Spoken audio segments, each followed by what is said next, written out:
Rinpoche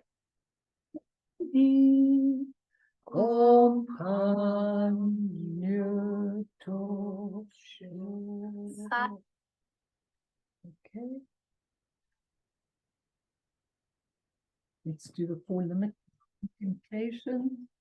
May all beings have happiness and create the causes of happiness. May they all be free from suffering and creating the causes of suffering. May they find that noble happiness which can never be tainted by suffering. May they attain universal, impartial compassion, free of worldly bias towards friends and enemies. Sem jendam je dewatang dewe jutang den ba jutik, dungal tang dungal chichutang drawa jutik, dungal mepe dewa tampatang mindra wajuchik, nering chaktang nitang drawe tangrong chempola ne pajuchik. So good morning if you've just come in. And today I've actually called the teachings of the copper-colored mountain slowly begin to resonate within us. This is actually part 7. So if you've missed, like you, Nick, have been away for a while, just go and at least whoops through the other sessions. I know it takes a long time, but if you miss them, it's very important because it's actually teaching on ourselves. It's really very, very interesting. Also, I just want to say one thing about the war and then leave it. I think that this teaching is so brilliant for us in these war times, because I get so bamboozled with all the stuff that comes through. I'm hardly even looking at anything anymore because it just becomes so bamboozling. But the bottom line of it all is that hatred has got to cease. There's a place for everyone on this earth plane. There's enough and plentiful that Mother Earth has given us on this earth plane. And we've even got to stop. I don't even like it when the rabbis start with their things about the Jews and being different and all of that kind of thing. I think we incarnate on both sides of the fence. And I think that it's really important that we find a peaceful solution and that people stop making their opinions, because, you know, you just watch these human opinions all the time. And when I study the copper-colored mountain, it actually takes all my human things away and it leaves you with a pure, open mind. And that is so important for us to actually have that kind of open mind and understand and look, go from the helicopter and look the helicopter about what is happening in the world right now. It's so important. If you read Nostradamus's prediction, he actually predicted this. If you look at it, it's very interesting because he said there'll come a time when the nations are divided, and that's exactly what happened. And that's all part of the age of degeneration. So for me, it's frightening. But what happens to us as these privileged teachings start to unfold within us?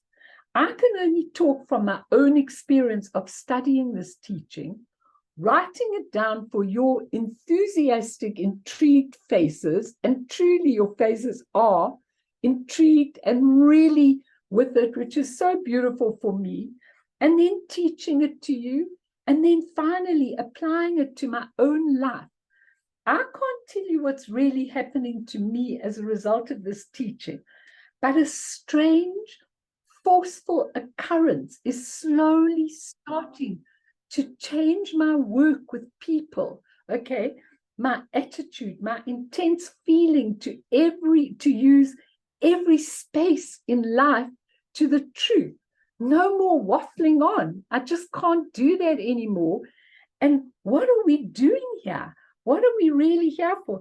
How can I get people, and you get people as well, and you yourselves, to simply put down their negative imprints, which have now become habits, and come into the truth of themselves, like cutting through all the bull, all the rubbish, all the crap, everything that we've got in life. We've got to cut through it and come to the truth. There's no time anymore for dilly-dallying.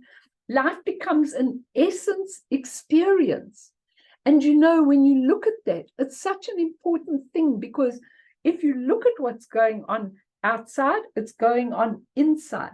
All these divisions in our own minds, the good, the bad, the ugly, all these sort of different things that are happening in our mind. And we've got to cut through this, and we've got to stop putting ourselves down. Someone said to me the other day, wrote me a text after the session that this guy had, and he said to me, he said, Melanie, you're not taking any bullshit, are you? He says, you're quite wrathful.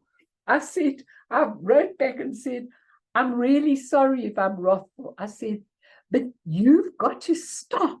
You who know have got to stop going on. It's enough incarnations of the same rubbish over and over again with all our nonsense in it. We've got to stop.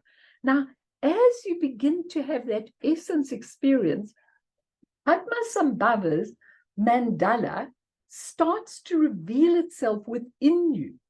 It's so powerful, so embracing, it actually swallows up the temporary shallow identity. That's what it does.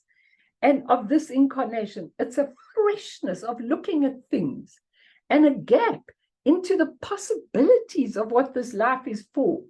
I simply, at the moment, can't hold on to any samsaric things that I grasp at. I'm annoyed about this, I'm upset about this, I read about this, and 5 minutes later, I don't even remember about it anymore. You just put it down, get on with it, and come into your own. Now, it's so interesting because Gail sent me this video, which you should all watch in the holidays, of Dzongsa Khyentse Rinpoche on the 7-line prayer. Okay, he's done a teaching on the 7-line prayer. And while you're doing this teaching, it's very interesting, isn't it, Gail, to look at what he says. I didn't quite finish it, but you know what? It's so interesting because he speaks about it now. Gail sent it to me, and the same day on my computer, I was doing Kunta Zangpo prayer, and then it came up on the side. I was just looking down the side, and it was there. So someone somewhere was trying to tell me to watch that video, which I did quite a lot of yesterday. But the thing is, it's amazing because he says in this video, when you have that devotion to Guru Rinpoche, it's not to Guru Rinpoche, a man, a being, whatever you want to call it. It's devotion to the mandala of that whole Lotus family and what it stands for. Chenrezig standing for the compassion. Guru Rinpoche going in where angels fear to tread with his ability to subjugate all the darkness. Amitabha or Samantabhadra bringing the absolute essence of beauty to us all. And in this teaching, it's got each of these levels, and you begin to understand. And he said, Padmasambhava or Guru Rinpoche, he says, just cuts through everything, exactly what I'd written for you for this talk that I wanted to say. He said, so many people are devoted to him. So many people feel a devotion, he said, and sometimes they're not even Buddhists, and they're devoted to him. So his power as a second Buddha, so different to Buddha Shakyamuni, as he says, who came with his barefoot and his begging bowl and his monk's robes, and Guru Rinpoche can sometimes appear like that, but he can also appear on a tiger, subjugating all your nonsense, and he can appear in any way, any form, depending on how you need it, what you need. And so it's really important to understand that what I'm trying to give you now is not just a teaching on the copper-colored mountain. Even if you want to go to Devachan, and certainly if you've got your songs we sang this morning, you can get there for absolute sure. But for me, I need to be in the thick of it, in all the planets, in all the disasters. I want to do what Yeshe Tsogyal does, sit in one place and manifest wherever there is a need. I don't want to come into a human body anymore and have to go through school and all the things and religions and blah, blah, blah, and blah, blah, blah. I'm finished with all of that, really. And if I have to, I mean, if Guru Rinpoche said you'll go into this because this is where you'll affect, then of course you will. But for me, it makes such sense to be able to really be able to understand this internally. And then what happens is at every turn of your life, you know you're going in another direction. I just find that my direction just changes. My comments just change. When I'm teaching you, it just changes within me. And I want that for all of you. I want you all. Because if you look at the mandala of Guru Rinpoche, if you look at what is a mandala, and I taught it, you can go back over all of that. But a mandala is actually the body, speech, and mind of a Buddha. It's the body, speech, and mind of a Buddha. And that is so important when you look at it, because when you look at the body, speech, and mind of a Buddha, it's everything that you are. It's just showing you in another way. It's really everything that you are, but showing you in a completely different way. And what's really important is that we see that mandala is, you know, what I've started doing with so many children. I mean, in Vajrayana Buddhism, that's what the mandala represents, the Buddha's speech, body, speech, and mind, and our awakening into it.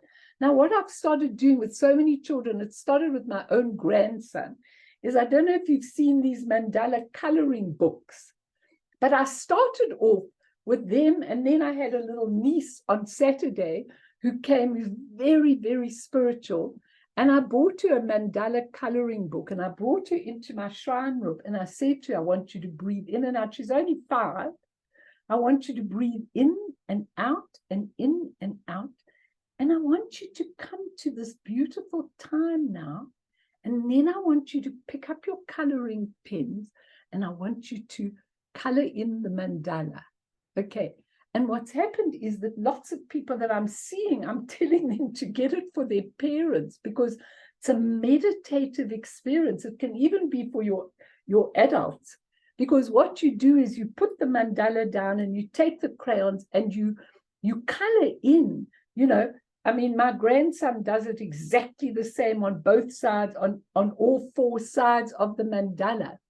And eventually, this hole is coming. And I explained to this little girl in very simple English, this is your hole.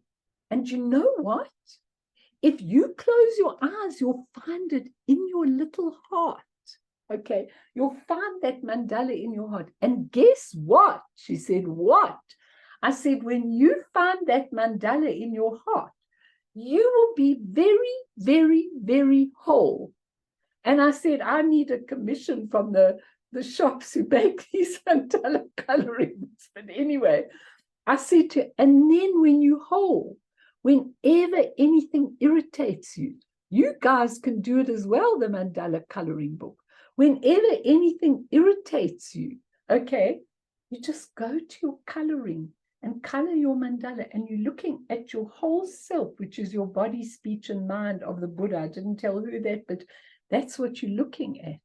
So the mandala of Guru Rinpoche is really, really, really important, and it cuts through the intellect, the human part of the mind. It cuts right through the human part of the mind.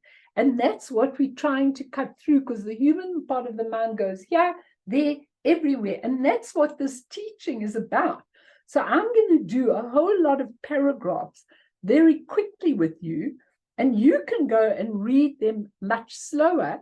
But it's really important that you understand that this is about you, is about the mandala in your heart, is about the copper-colored mountain. I was so upset because Zong Sa, in his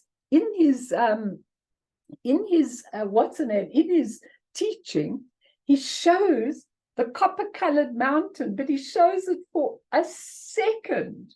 And I was so upset because I really, really, really wanted to study it. So I'm going to go back, and when it comes on, I'm going to press stop so that I can look at it. He has this beautiful copper-colored mountain inside and what it's all about. And I found that divine, and I want to find that completely. I just want to say one more thing to you in a general thing, which is really important, okay, is that later on, when we come, we're going to do esoteric meditations. That's when the teaching goes from a more outer level to a more inner level. And if we look at that, it's such an interesting thing, because what happens is when you come to the esoteric meditations, you've got the outer path. And the outer path is all those stages and steps that you go on, the beginning things that you go on until you get to a level where you go past this human part. And that's the outer path, the outer teaching. When you go deeper, you come to the inner teaching. And the inner teaching is where the Vajrayana, creation and completion, starts to be in the deity yoga. That's your inner part. And what does it really mean? What does it mean when we come into a practice like we did this morning, and we are in the pure essence, and we do our bodhicitta, and then we create ourselves as the deity, whichever deity really resonates with your heart? That's the creation.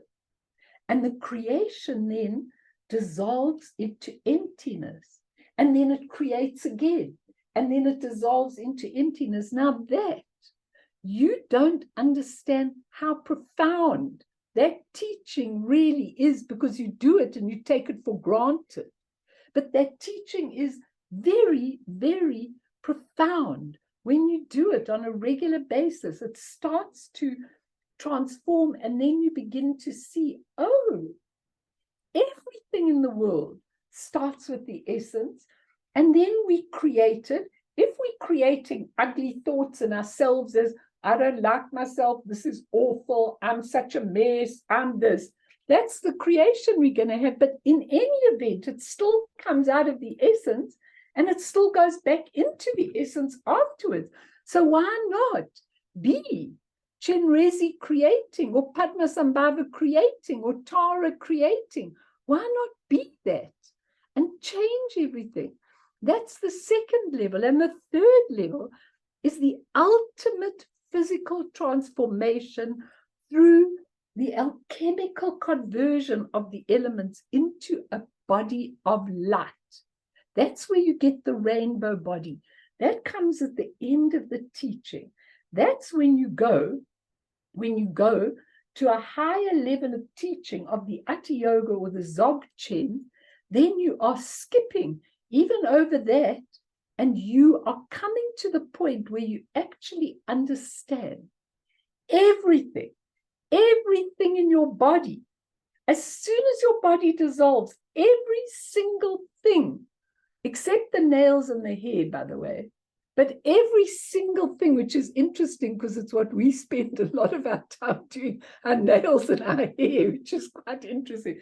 But every single part, from your blood to your physicality, your whole psychophysical state, that becomes transmuted into something else. And when you begin to understand that, it blows your mind, because you realize how everything came and got encased in your physical body and is coarse. All the elements are coarse.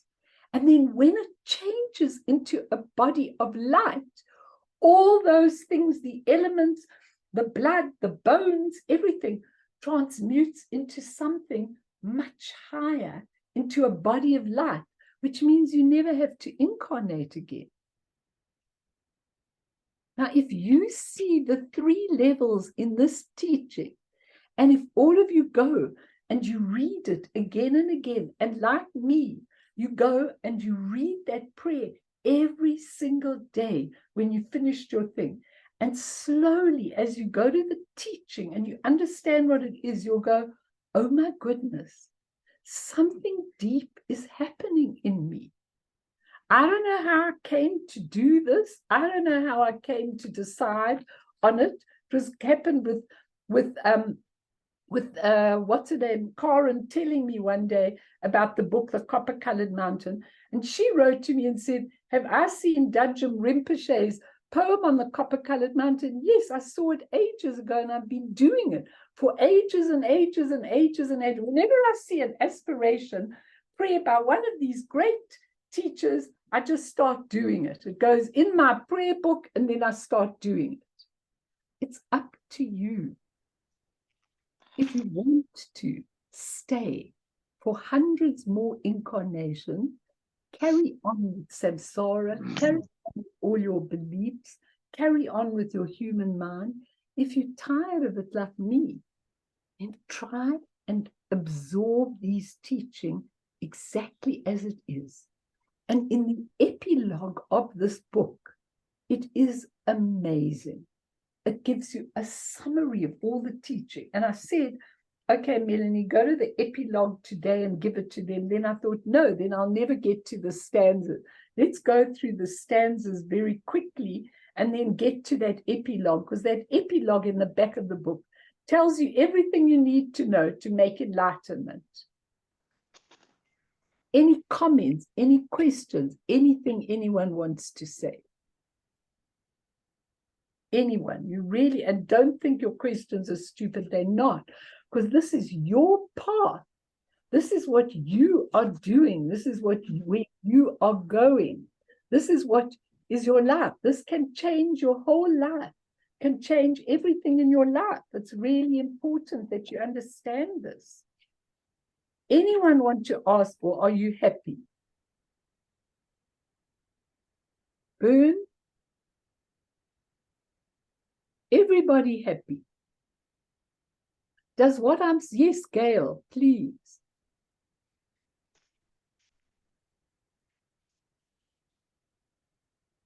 You okay? I'm fine, sorry.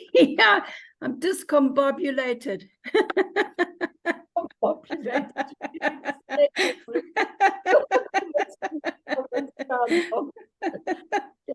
isn't it? Hi, Carl, you want to say something? Yes, the reason why I sent you the message about the two is that I noticed that the one we're doing now, he says, may we take rebirth. Okay. And Dujum's one is may I. That's interesting. I never yes, so that's what I noticed when reading one. So it actually had a different impact. So what I did on what I've been trying to do, what I've done, not trying to do or am doing, is because we do identify with Jigme Lingpa's one, the one that we're doing now, is I've changed the we. I understand why there is the we, because that's but anyway, I've changed it to the I. And when I've changed it to the I, doing it, because I mean, I can do that, it has a different thing. Then instantly, it's like picture, I am the copper-colored mountain. So that's what I picked up from the other one. Something happened when it was the I, and now I'm doing it to this one. That's what I wanted to say. No, that's absolutely beautiful. I never know. What I noticed in the difference between Jigme Lingpa's and Dajjom Rinpoche's Copper-Colored Mountain is that in the long version of Dajjom Rinpoche's talks about those negative, those dark places that surround. Yes. Whereas Jigme Lingpa doesn't, and neither does his short version of Dajjom Rinpoche. They talk about the dark places. And for me, that is really important. Sometimes when I'm finished doing Jigme Lingpa, I go to that one and I take out those verses on the dark things, because what is the dark? I mean, you can fly and you can be born in the beautiful part of the copper-colored mountain, but you have to be careful. If there's an ego trip, or if you're full of darkness within your own self, you could be born in the land of the Rakshasas. You could go to the wrong direction and go in the land of Rakshasas. And I want to know that. That's why we have to stop our hatred, our angers, our judgments of situations which we can't really understand. It's like so important to apply that, especially now on the planet. It's really, really, really important, because it's so easy just to go and become sectarian.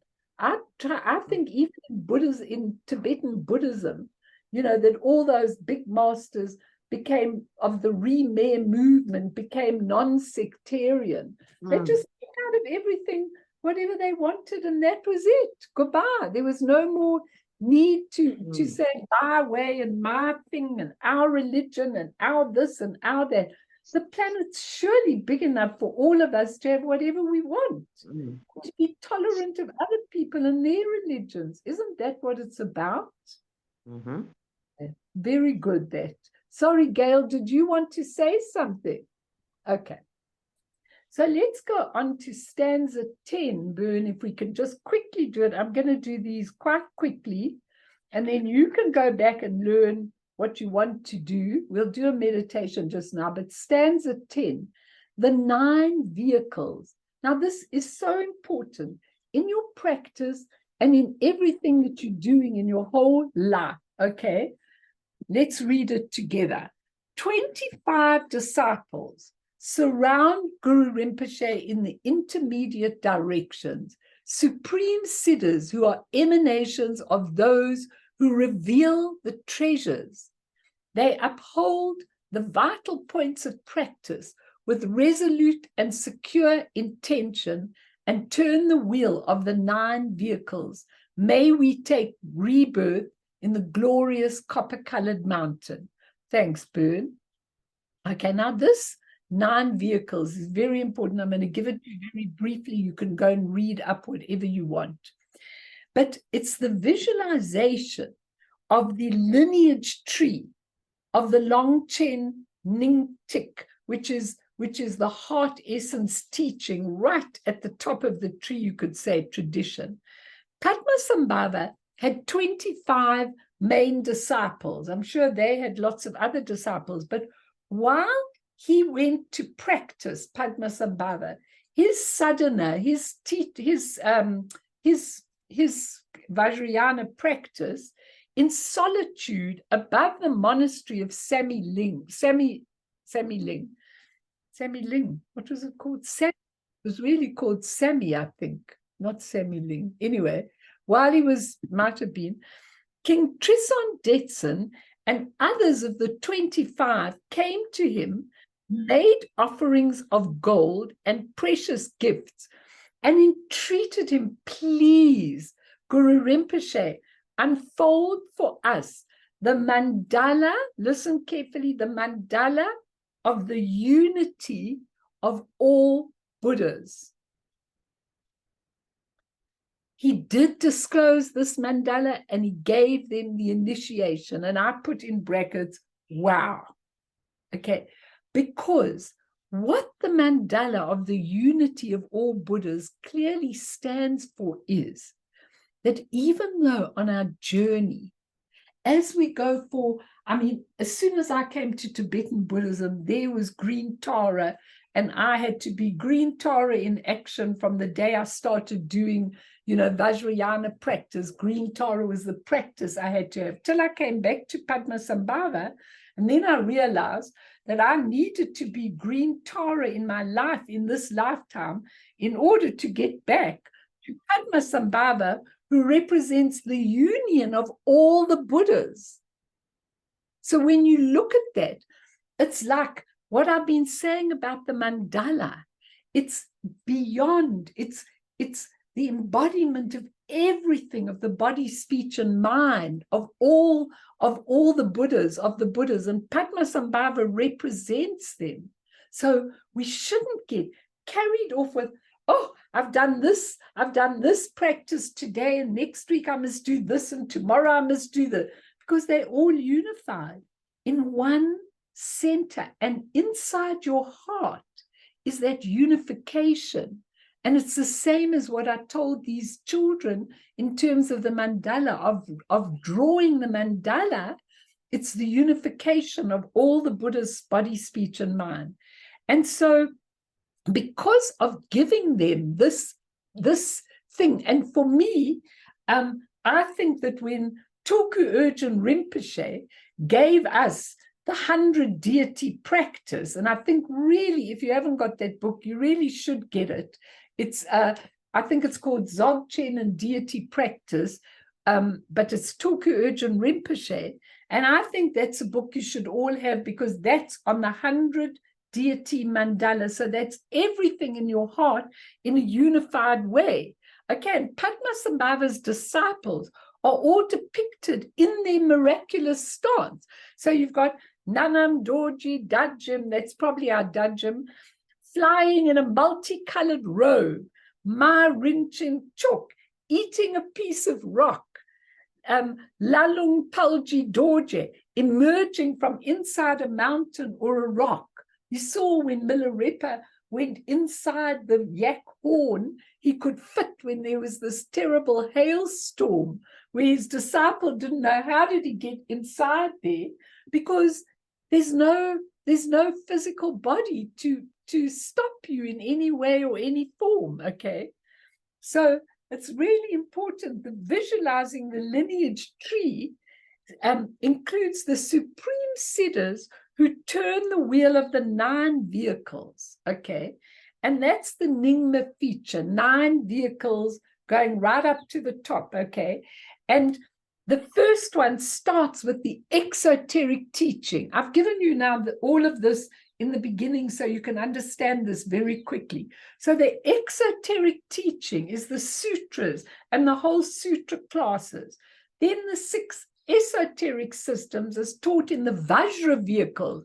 The first lot don't have Vajrayana. The second lot, with your creation and your creation and dissolution, are there, and they are taught. They're called the 6 esoteric systems. The beginning is called the exoteric. Exo meaning out, eso meaning internal.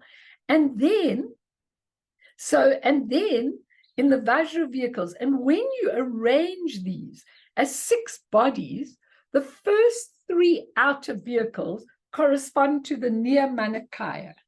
Then the next 5 Vajra vehicles to the Sambhogakaya, and the last Vajra vehicle right at the top to the Dharmakaya. Okay, and when you look at that, it's amazing, because some of you may say, you know what? I want to go slowly. I don't mind how many more lifetimes I have. I want to go step by step by step with the teaching. It suits me. I like to know. I like to do the renunciation, leaving things behind, coming into it slowly but surely. Other people say, no. I need to go a lot quicker than that. And they can go up to the 9th vehicle. So whichever training they get, they do the creation and dissolution with that training. And then some people go, the last Vajra vehicle is where you actually, there it goes, Dzogchen deity practice, Dzogchen deity practice. Oh, she's got it in PDF if you want it, hey? Amazing, Corin. You really are a great resource, honestly. So if you want that, you can get it. But those of you who want to fly over the mountain, like I've used Gail as an example, not that she's the only one. A lot of you, Bern is very devoted. A lot of you are really doing a lot of stuff. And if you want to jump right over the ocean, then learn whatever you can now. And see if it doesn't resolve itself within your being. And it's possible, because this is the only time this is all going to be available. By the time Maitreya comes, none of this Vajrayana is available. Then you've got to go on the slow path. And that's okay. Nothing wrong with the slow path. Nothing whatsoever. But for me, I can't do the slow path. And I think that's why I really came to looking at the Dzogchen, because it was it just resonated with me on day one. But please, if it doesn't resonate with you and you want to take the slow steps, it's really okay. In fact, it's much better than a lot of people on this planet. So it would really be very, very important to you. So remember that each of the 9 vehicles has 4 components. the view, the meditation, the conduct, and the result. Those are the 4 components. So you go through everything. The view is always the first thing. Where am I looking at this? What am I looking at through it? When you look at it from a higher point of view, it's completely different. Okay. And according to Mipam Rinpoche, the Sravakas, those are the ones right on the first level of teaching. The Sravakas are become arhats. It's for themselves. They haven't gone into a bodhicitta mode yet. The Pratyeka Buddhas, these are people who really do their pathway by themselves. And the Bodhisattvas, they all belong to the vehicle of causes, of characteristics. Okay, the characteristics are adhered to a doctrine of causality. This happens because of this. This happens because of this. This happens because of this. Once you do that, okay, guys, why don't you do your writing to Karen near the end? Because otherwise you won't be able to concentrate on this in a disrupt. So rather focus on what I'm saying so you can really understand. Okay? And then leave the copy. You'll ask her, just put your names down if you do want a copy, and then she can send you, or she'll send to Bern and Bern will send to you. But don't get distracted now, okay?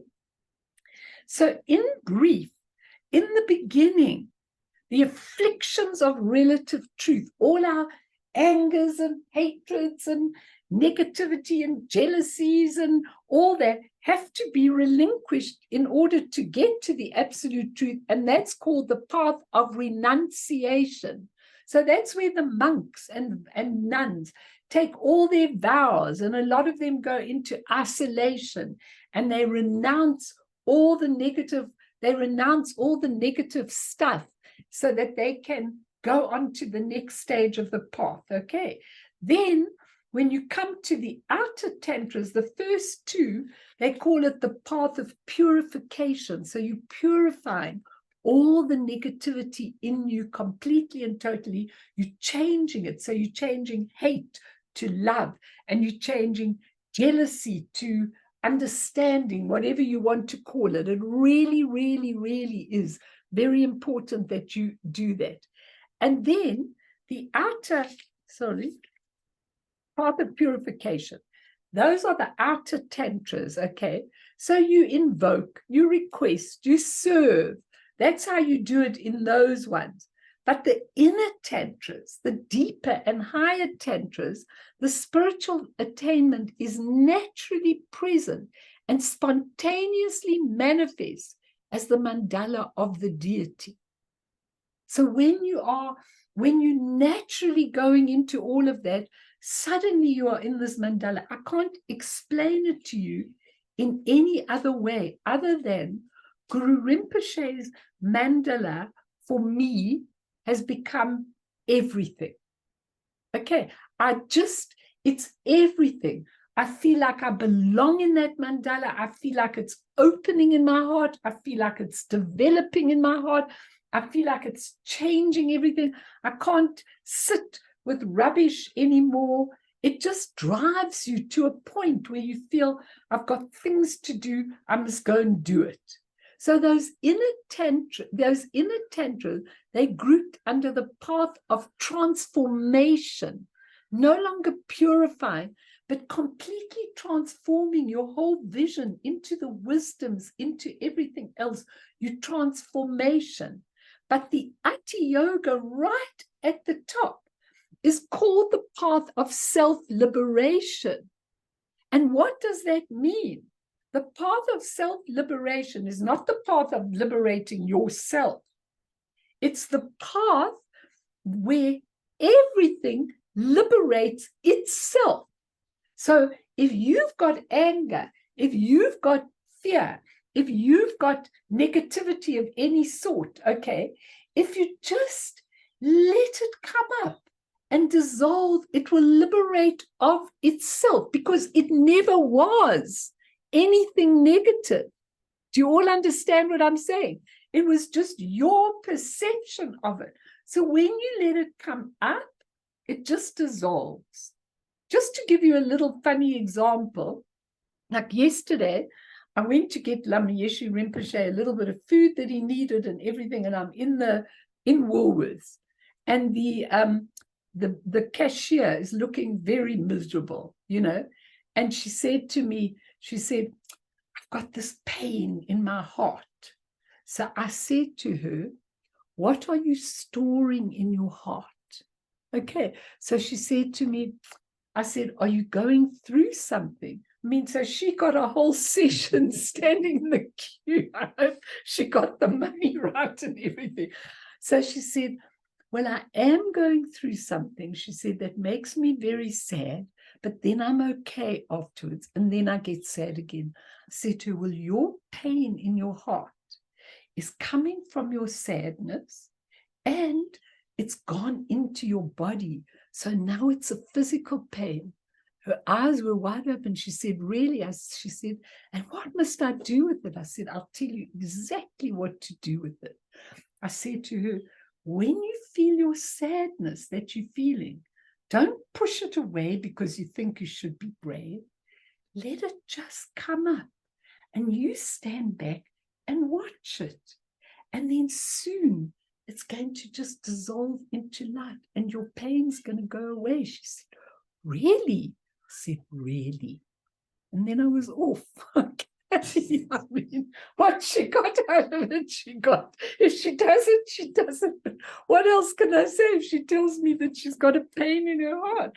I want to know, you know, what is that pain manifesting from?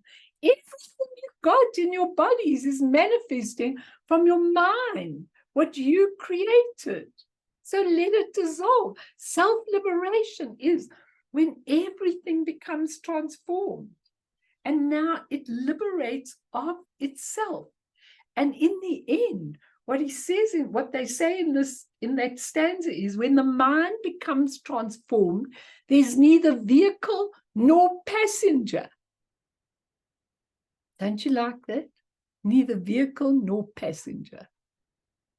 You like it, Bets? So do I. I'm tired of the vehicle and I'm tired of the passenger. I just need to be free. Okay, so now I want to go on to stanza 11, and then I'll do this really quickly, and then we'll do a meditation. Okay, but you know what I'm doing at the moment is I'm jumping all over the place into all sorts of things, but never mind, it'll all come together. We'll draw the string of the bag in the end. But let's read stanza 11. We're very lucky because these beautiful people who wrote this book have actually given headings to each of the stanzas, so it helps us a lot. So stanza 11, the outer, inner, and secret offerings. The cardinal and intermediate directions and all the corners and corridors burst forth with dakas and dakinis, gods and goddesses, with Vajra songs and dance, as they move like a mirage. Note that mirage, serving outer, inner, and secret clouds of offering. May we take rebirth in the glorious copper-colored mountain. Thanks, Bern. Now, I just want to say something to you. I do a lot of physical offerings. If you can look on my shrine, you'll see. Okay, let me try and lift this up so you can actually see over there. You'll see, I don't know if you can see, can you guys, can you see, Bern? Of all the water offerings, candles, that little red cup is my offering. I told them the other night, this is my offering to the Dharma protectors. It's tea. Nobody told me to offer it, but I decided once I read that you could offer tea to the Dharma protectors. So every day I actually put tea on there, and then I asked the Dharma protectors to increase the going out of the Dharma and to protect the teachings and to protect all of us that are trying to learn the teachings and everything. And then on the top is the next, all the, I don't know if you can see, I hope you can, the water to drink, the water for the feet, the lotus flower, the incense candles, the smell, beautiful fragrant smell, the offerings, and the conch shell. So I actually do the outer offerings, okay? But really, really, really, what I have come to understand very well is I like it because I'm here and I'm giving teaching and I just want to give those offerings. But the most important offering is the secret offering of your heart. And always, when I'm not at home and I haven't got the offerings out, I just give the offerings of the mandala of my heart. That is quite good enough. But why offerings? You're giving the offerings because in this stanza, there's a description of the visual celebration of sky dancers, the dakinis filling the space of the lotus light, and dakas, dakinis, and celestial beings sing songs of realization, and then they give their outer, inner, and secret offerings to Padmasambhava. And I always think to myself, imagine, this is what I think to myself, imagine Padmasambhava said, or even when the lamas does, I've entertained Lama Yeshe here, I've entertained Guru Rinpoche, I've entertained Lama Zangmo, Lama Sondru, they've all stayed in my house. Now, when they were coming, immediately, my husband gives these little comments. You don't do this for everybody. How come you do that for all of the lamas and everyone? And I say, you're so wrong. I actually do it for everybody who stays in my house. When the children come, there's always beautiful things in the room and presents for the kids and everything. That's my way of making an offering. You've got to think this out for yourselves, okay? Because the outer, inner, and secret offerings are really important. And the most important reason why you give the offerings, trust me, the Dharma protectors don't need my little cup of tea. Trust me, Padmasambhava was often offered gold. So were lots of masters, real gold, and they didn't need it. But the offerings do two things. Number one, they teach you all your faults are purified through offerings because it gives you generosity. Generosity is the most beautiful thing. If you go to somebody for a meal and the table's beautifully laid and the flowers are on the table, you always feel so special, don't you? And I always put, when I'm having visitors for dinner, a little chocolate on each one's plate or whatever it is. I've always done that over all the years.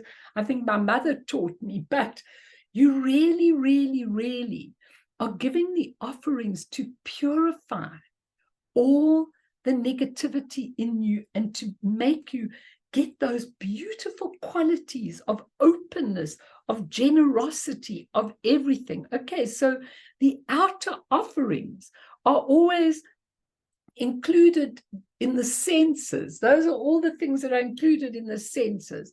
String lute for sound, fragrant incense for smell, torma for the pleasure of taste, white silk scarf for touch. And then you have the 8 auspicious substances, symbols, you can read them, and the 7 royal insignia, you can read about them.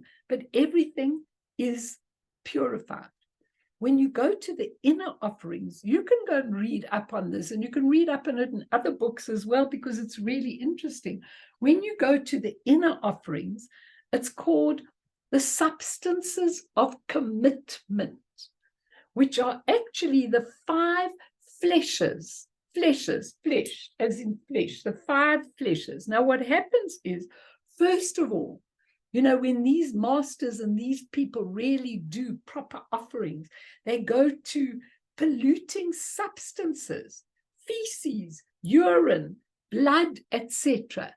And all of those are alchemically transmuted through the energy winds, the drops, and the channels in your own body. They transmute it. When you think, I often think to myself what the Dalai Lama often said. He said, you go out and you eat all this food, and then he said, it all comes out of you. He even said it in other words, okay? It all comes out of you. Do you ever think about it? how come this food comes out like this and has a horrible smell? I mean, how come that is? Think about that and see that what you are doing when you are giving inner offerings is you are transmuting. The polluting substances are transformed when they encounter primordial awareness. They changed. They're no longer those ugly things. They're now the pure version of those ugly things, which is really a very interesting thing. And all phenomenal existence is one vast offering, because it's nothing but a display of the primordial wisdom of great bliss. So that's what you're offering. So it doesn't even matter if you don't do any physical offering. If you just offer the beautiful mandala of your heart, you are doing it. And when you sit down in the morning, if you don't have a shrine and you just offer a little bit of incense, candles, beautiful things, it's just your generosity coming to be. But the secret offerings are already on a different level, because the secret offerings are the rites of sexual union and liberation. It's called in Sanskrit Tana and Gana. Tana and Gana. They are debated. Is this literal? Is the sexual union literal? Is it figurative? Is it part of your mind? So what happens is your ordinary desire, all of it is about transmuting. Your ordinary desire is transformed into boundless bliss. So when you go to the Ani Yoga practice and you really have a master and you are told to do the sexual union practice with a consort, as Guru Rinpoche demonstrated, what happens is all the energy that we would normally use for physical desire comes up into primordial wisdom. And that is what the secret offerings are. But don't worry too much about it, okay? We haven't got those instructions, so we're not likely to do it, okay? But you release sentient beings from the destructive potential of their self-centered minds. And that's what it's about. And if one understands, all objects that appear before one's consciousness are just the ornaments of primordial awareness, as I've told you a million times. Here's the essence. Whatever arises is just an ornament of the essence. There's nothing substantial. Then one sees the ultimate way of making offerings. I just wanted to give you a little bit of this. It doesn't really matter. You can carry on with your lovely your offerings on your shrine that you want to. I have no problem if mine was always a Tara shrine, so I had to have all the things on the shrine, and I've just kept it like that. Whether I'm going to keep it like that when I move out of the shrine room, I don't know. But the point is that just understand this is what we're doing in this whole thing of the copper-colored mountain is. We are transforming all these human physical things into their true state. And that's what we're doing. Okay. Let's do a meditation. Does anyone want to say anything, ask anything? Maybe, Karen, you want to add anything? You're welcome if you do. It's like really, really important that you understand this, that it's not so important if you don't want to do this and you don't want to do offering, no problem. The most important thing is your heart. Do you all understand? So the next stanza is the one with Padmapani, which is Chen Rezi. Let's just do a little meditation to absorb everything. There's so much in this teaching. I sort of really want to give you everything that happens in my heart, but there's so much. There's just so much teaching and so much to give you. And you know what, guys? I'm not going to rush any of this. If we don't finish it this year, and when we start again, I'm going to take a long break, but if we start again after the break, we can actually do it slowly. It doesn't matter, because it's actually about the teaching in general. It's not just about whether you want to go to the copper-colored mountain. It's really about the teaching in general. And for me, it's changing everything internally. That's all I can offer. Yes, please, Carl. My usual interruption. We offer the heart because mind, which is great mind, yes, resides in our heart. Exactly. Not in our head. So Exactly. what's actually happening by offering our heart, we're offering ourselves, which doesn't really exist. It's all part, if that makes sense, of Dharmakaya or great mind. So that is why I think I'm just guessing. So I think that is the way of offering. What more can we offer than Nothing. Us, which is part of the whole? So when I just know with Trekchok, because that's what I'm so busy with, when we realize that mind is not my mind, it's part of great mind, which resides in the heart. And once we offer that, that is the ultimate offering, I think. Yeah, I think it's absolutely right. And I think that is so important in terms of the offering. When you get to the seed in your heart, and in Tibetan Buddhism, it's called Tiglanachik, which is actually in your mind, where the whole of your absolute luminous mind is contained. And when you're offering that, you're actually saying, I'm giving it over for the benefit of all beings. And that is the most important offering that you could possibly have. And I just wanted to give you this chapter, that stanza, because I think it's really important to understand what the offering is about. And it doesn't really matter. I mean, Ega, if you offer your particular things doesn't really matter. It's not about religion. It's not about Buddhist religion and doing it exactly like that. We've got to go beyond this. We've got to be able to see who we are, and that's important. So let's do a little meditation.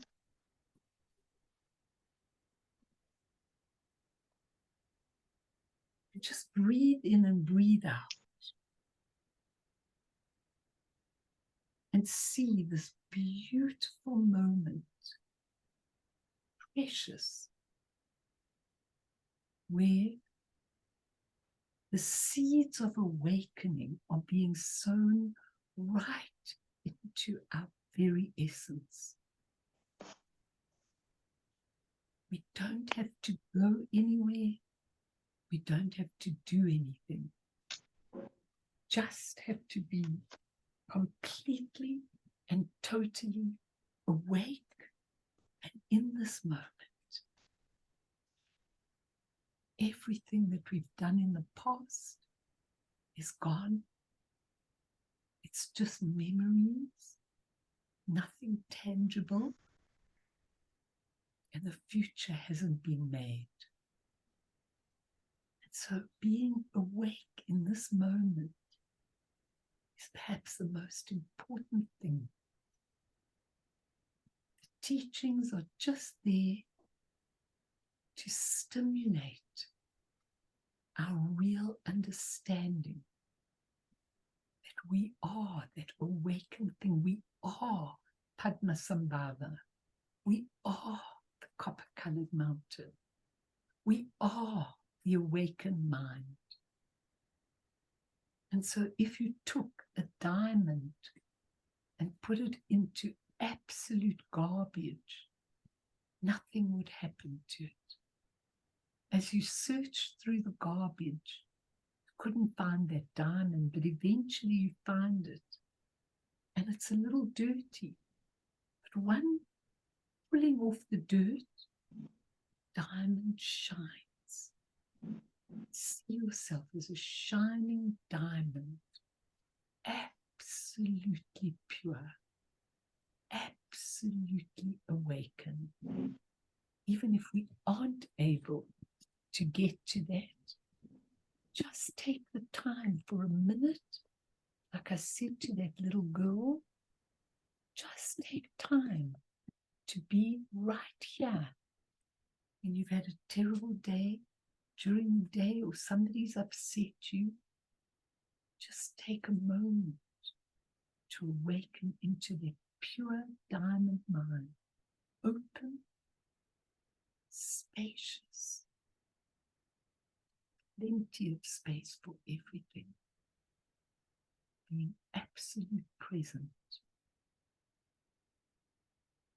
When the human part of the mind goes after all the thoughts and feelings and digestions and everything, bring it back. Be fresh in this present moment.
Oh, what in here, eh?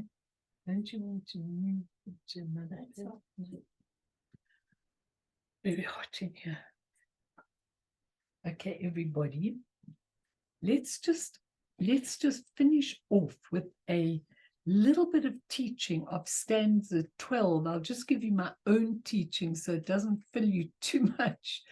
I love it when you put your cameras on, guys, because then I can see how you are, man. I like to see your face and see how you're getting on. I remember you in the shrine room, always nodding at everything. I like to see how you are absorbing things. That's nice. I like it, if you can. Okay, so let's just look at stanza 12, and I'll just give you a little bit. Vern, just put stanza 12 on, because this is such an interesting one for all of you. Stanza 12, Sambhogakaya Padmapani, which is Chenrezi. Atop the first level is the immeasurable and utterly beautiful mansion of the Sambhogakaya, where stands Padmapani, the Lord of the world, surrounded by an inconceivable mandala of followers and attendants. He turns to ashes, discursive thought, enemies and hostile forces. May we take rebirth in the glorious copper-colored mountain. Okay, now this level, we'll do it next time. But it's such a beautiful, beautiful, beautiful level. Because if you understand the Sambhogakaya level, okay, you'll read in books it'll say Akanishta. Akanishta is the awakened Sambhogakaya level, which is only accessible except for Sukhavati or Devachen. It's only accessible when you've really trained your mind to a particular level. You can't get there when you haven't trained your mind to a particular level. But when you read about the Sambhogakaya level, you've got it in you. It's such an exquisite level. Now, I want you to imagine this. I could do this as a meditation. We'll do it as a meditation next time. You've got the Buddha in the middle of the Sambhogakaya level. And it's always 5 perfect certainties that are in the teaching. Now, I started to really understand this when I was doing Dajjom Rinpoche's teachings, because he always says, there is the Buddha, and the Buddha is the perfect teacher. And at Sambhogakaya level, we don't say Samantabhadra, we say Vajradhara. Vajradhara means a wisdom holder. So you've got this beautiful Vajradhara. We could all wish to be Vajradhara, a wisdom holder, and we will get there one day to be Vajradhara, that's for sure. So it's the perfect teacher, Buddha Vajradhara. And then he's got a retinue of people. They all come from his own mind. So in Dajjom Rinpoche's books, in Dajjom Rinpoche's books, you read about, they all have names like Vajra of pristine awareness, Vajra of this, Vajra of that. They all have different names that are his own creations. And what happens in this, it's a perfect pure land, okay? He has all the Sangha who are created by his own mind. They're not separate from him. They know everything. And the time is not the past, the present, or future. It's the 4th time, beyond this time, okay? And the perfect teachings of the Vajrayana are being taught at the Sambhogakaya level. So what happens is, Vajradhara makes a little teaching. And then the beautiful Sangha asks questions. But you have to understand, they all know the answers already. Okay, so why do they ask questions and why does he explain it? For us little people. Okay, because when we get the explanation, then we understand everything. And I read all of these Sambhogakaya Akanishta beautiful palace where they ask the questions. And I know that a lot of those questions are questions I would ask if I had a Vajradhara sitting in front of me. So they ask the questions that we want the answers. And then the Vajradhara gives the answer. And then someone in the audience is recording it all, maybe even one of the masters that has it in their sleep state, like Dajjom Rinpoche used to have these experiences all the time in his sleep state. And then when he woke up, like as Dzongsa Khyentse says, he just knew the teaching, he knew the questions, he knew everything, and he could write it all down in perfect language. And then it would go down, and eventually, when it was translated, we could get it. So it's such an amazing thing, don't you think so? So Sambhogakaya level, it's called the body of enjoyment. The teachings are called enjoyment. The place is called pure enjoyment.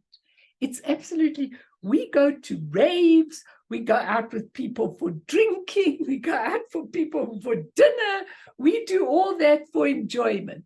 They sit and they learn the teachings for enjoyment. And these beings in the Akanishta paradise don't even need the teaching because they already know it, because they're already knowledge holders.